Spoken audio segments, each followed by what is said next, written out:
आप सबको प्रणाम। विदेशों में, यूरोप में खास करके स्त्रियों के साथ भयंकर अत्याचार हुआ।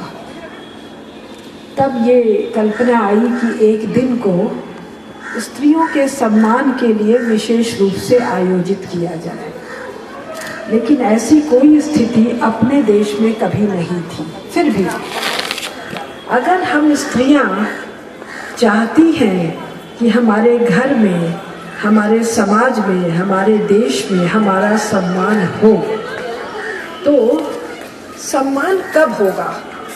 जब हम बहादुर महिलाएं होंगी तब, या जब हम कमजोर औरतें होंगी तब। हम अगर शिवाजी महाराज को जन्म देने वाली जीजाबाई होंगी तब हमारा सम्मान होगा, या कमजोर लालची देशद्रोही संतान को जन्म देंगी तब हमारा सम्मान होगा? हम घर को बांध कर चलेंगी तब हमारा सम्मान होगा, कि घर को हम तोड़े फोड़ेंगे तब हमारा सम्मान होगा? सम्मान के लिए आवश्यक है ये जानना कि हमारी अपनी आत्म छवि क्या है, हम खुद को क्या मानते हैं। क्या हम खुद को एक श्रेष्ठ मनुष्य मानते हैं? क्या हम मानते हैं कि ईश्वर ने जैसे पुरुषों को बनाया वैसे ही ईश्वर ने स्त्रियों को भी बनाया? क्या हम मानते हैं कि ईश्वर का जो अंश पुरुषों में है वही अंश स्त्रियों में भी है? और अगर हम ये मानते हैं तो हमको अपने भीतर के देवता को जगाना है कि देवता को सुलाकर राक्षस को जगाना है? अगर हमारे भीतर के देवता जागेंगे तो कैसे जागेंगे? जब हम अच्छे मार्ग पर चलेंगे, सद्मार्ग पर चलेंगे, श्रेष्ठ कार्य करेंगे, तब तो हमारे भीतर के देवता जागेंगे। अगर हम महारानी लक्ष्मीबाई जैसे चीनियों को, पाकिस्तानियों को भगा दें तो हमारा घर, हमारा समाज, हमारा देश हमारी इज्जत करेगा कि नहीं करेगा? आप खुद से पूछिए, आप खुद से पूछिए। आज सम्मान दिवस के दिन जैसे नाच हुए हैं और जैसे गाने हुए हैं, उससे हमारी प्रतिष्ठा बढ़ती है कि घटती है? शादी ब्याह में ठीक है, स्त्रियों के अपने आंतरिक समारोह में भी ठीक है, जहाँ 20 महिला बैठी है, 100 बैठी है, 10 बैठी है, उनके बीच में जो बात होना चाहिए, क्या वो बात सार्वजनिक मंच से होना चाहिए? हम लोग सोचे, सीता जी की पूजा हम लोग क्यों करते हैं? लव कुश को जन्म देने के लिए, इसीलिए ना उनकी आराधना करते हैं। और लंका में जाकर भी अपना आत्मबल नहीं खोने के लिए हम अपना आत्मबल सास बहू की लड़ाई में खो देते हैं, देवरानी जेठानी की लड़ाई में खो देते हैं। तो हम अपने को कितना छोटा मानते हैं, इस पर गंभीरता से विचार करना होगा। सम्मान झगड़ा करके पाया जा सकता है क्या? घर में या समाज में पुरुष से, भाई से, पति से, किसी से भी, या सम्मान श्रेष्ठ आचरण करके पाया जा सकता है? भारत की स्त्रियां, एक अभी अनुमान आया है अमेरिका से कि दुनिया में आज भी सबसे ज्यादा सोना और चांदी भारत के घरेलू क्षेत्र में है, डोमेस्टिक सेक्टर में है, क्योंकि भारत की स्त्रियां शुरू से धन बचाने वाली हैं, मितव्ययी हैं, खर्चीली नहीं है। इसीलिए 7-8 साल पहले से लेकर 3-4 साल पहले तक दुनिया भर में डिप्रेशन आया, भारत में मंदी नहीं आई। तो आजकल की स्त्रियां अगर खर्चीली हो जाएंगी, कपड़े पर, गहने पर, फर्नीचर पर, खाने पर, पीने पर, तो समाज या दुनिया उसका सम्मान करेगा? अगर हम अपने बचत की आदत को नहीं बनाए रखेंगे तो हमारे पुरुषों को घूसखोरी करनी पड़ेगी, भ्रष्टाचार करना पड़ेगा, तो फिर उनको जेल और अदालत से डरना पड़ेगा।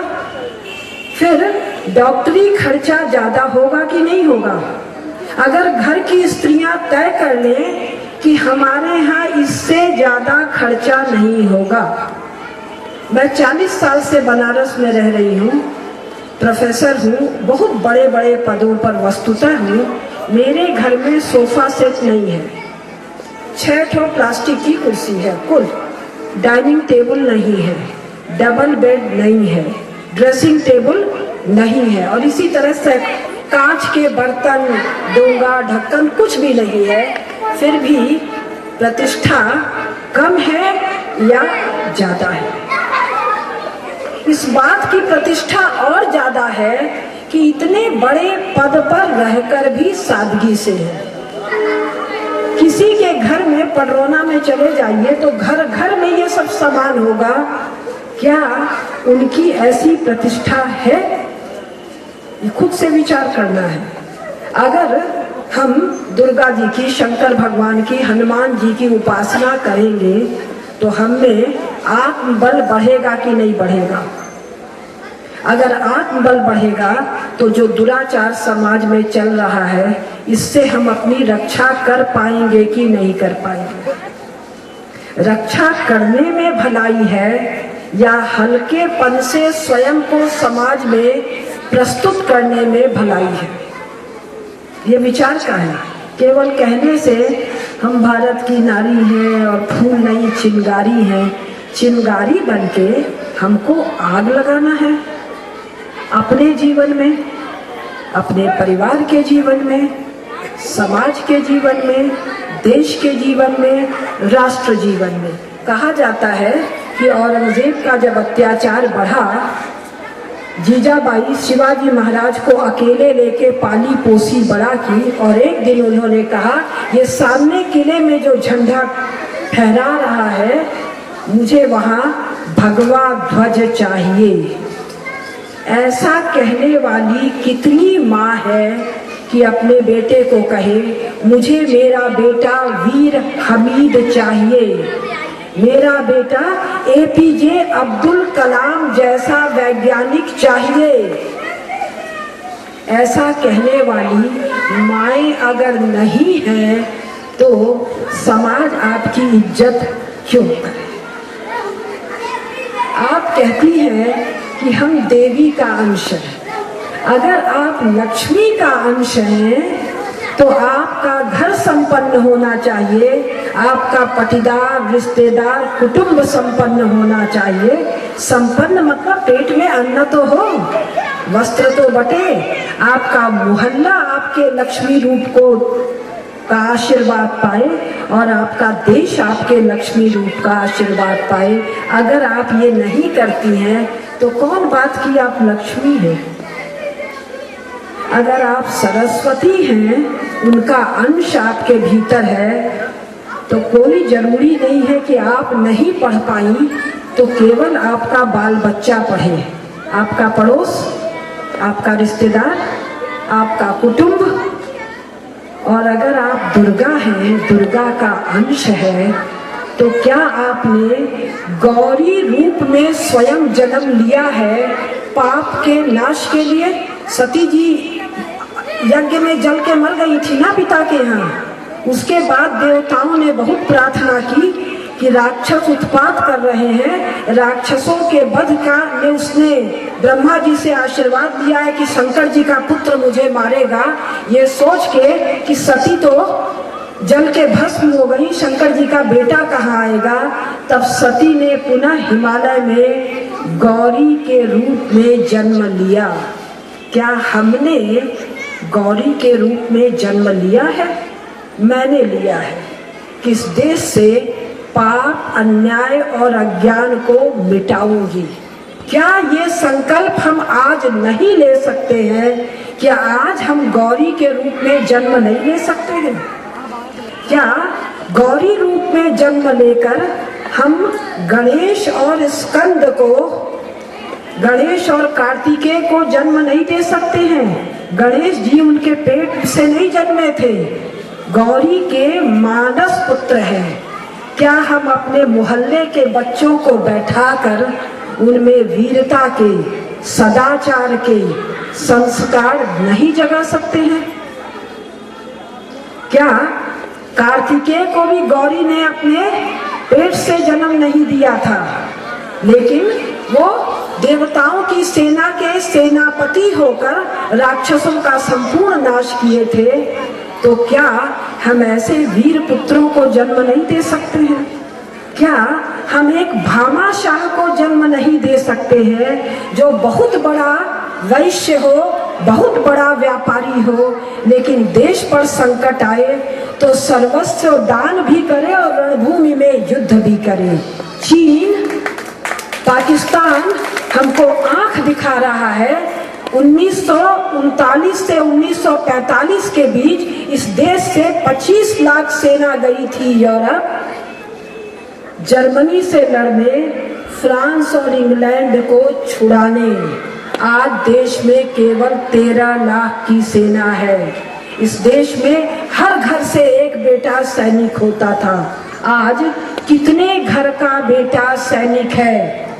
और जो वीर की माता नहीं है उसका समाज आदर क्यों करे? अगर आपने समाज के लिए कुछ नहीं किया है तो समाज आपका आदर क्यों करे? और ये सब करने के लिए आवश्यक है कि आपका कोई एक इष्ट देव हो, दुर्गा हो, शंकर हो, कृष्ण हो, दुर्गा हो, अल्लाह हो, कोई हो, और उनकी एक अभय मुद्रा होती है। आप देखिएगा बहुत सी फोटो में भगवान की एक ऐसी मुद्रा होती है। केवल अगर इस अभय मुद्रा पर आप लोग ध्यान करने लगिए, मन के भय का नाश हो जाएगा। मैं 14 साल की उम्र से अभय मुद्रा का ध्यान कर रही हूँ, आज 46 साल मुझे हो गया है। जब मन के भय का नाश होगा तो आप छोटी छोटी चीज से नहीं डरेंगी, आपको सतमार्ग पर चलने का बल आएगा। जो स्त्री घर में धन बटोर के रखेगी, पति उसका आदर करेगा कि नहीं करेगा?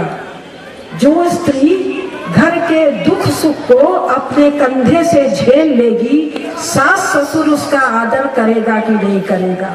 समाज पर आए संकट में जब अंग्रेजों का यहाँ था तो कितनी वीर स्त्रियों ने क्रांतिकारियों को अपने घर में छिपाया था और अंग्रेज पुलिस से चोटें खाई थी। तब समाज दुर्गा भाभी का आदर करता है। क्या आप सब बेटियां थोड़ा सा बढ़िया कपड़ा, थोड़ा गहना, थोड़ा मेकअप अगर कर ले तो आपके मन को संतोष मिलेगा? संतोष मिलता है? बिना आध्यात्मिक आधार के मनुष्य, अभी तो आप लोग के पास कम धन संपदा है, जिनके पास अगाध धन संपदा है विदेशों में, अगर उनके पास अध्यात्म धर्म का आधार नहीं है तो जीवन में भीषण हाहाकार है। आप लोग सुनती होंगी कि यूरोप में 5 शादी, 7 शादी, बिना विवाह के साथ रहना, बिना विवाह के बच्चे, एक की माँ, उसका पिता, उसका, सब सुनती होंगी आप लोग। ये सब क्यों होता है? अथाह धन है लेकिन धर्म का, अध्यात्म का आधार और सहारा नहीं है। तो आप सब एक संतुष्ट जीवन जीना चाहती हैं या हाहाकार भरा जीवन? और अगर श्रेष्ठ जीवन जीना है तो आवश्यक है आपके सामने जीवन जीने के बड़े आदर्श हों। जो समाज को बांध के चलता है उसको समाज आदर करता है। अपने यहाँ विवाह के जो मंत्र थे, जो यज्ञ में आहुति पड़ती थी, वो इसलिए था कि हम एक स्त्री और एक पुरुष मिलकर संतान को जन्म देंगे, जो संतान देश, धर्म, समाज के शुभ प्रवृत्तियों को आगे बढ़ाएगा। आज किस लिए विवाह हो रहा है? अगर बेटियां तय कर ले कि मुझे माँ सादा जीवन जीना है, मैं तुमसे न गहना लूंगी न कपड़ा लूंगी, और जो मेरा आदर नहीं करेगा ऐसे घर में मैं ब्याह नहीं करूंगी। भाई आप लोग कहते हैं ना लड़के बिकते हैं, तो अपने पॉकेट जैसा लड़का खरीदो ना, लालची क्यों बनती हो बेटी के लिए। तो ये बताइए, वो बेटी घर समाज और देश का काम करके आदर प्राप्त करेगी, सुखी होगी कि दुखी होगी। सब बातों का सार अब मैं समेट रही हूँ। आदर पाने के लिए हमको आदर पाने जैसा आदरणीय स्वयं बनना होगा। और समाज का यदि आदर मिलता है, मैं 40 साल पहले 20 साल की उम्र में विवाह भंग हो गया था, बनारस गई थी, और बनारस में न माता जी गई थी, न पिताजी, न भाई, न दादा, मैं अकेले गई थी। दुर्गा जी का नाम है ना, 10 भुजा धारिणी। काशी के समाज ने मुझे ऐसे लिया, किसने? इन्हीं लोगों ने। आज अगर वहाँ दो लोगों में झगड़ा होता है तो एक कहता है हम केडिया जी के यहाँ जा रहे हैं, दूसरा आदमी उससे समझौता कर लेता है, मैं तलवार बंदूक तो नहीं चलाती हूँ। समाज जिसको मान देता है वो सहस्त्र भुजा धारिणी होती है।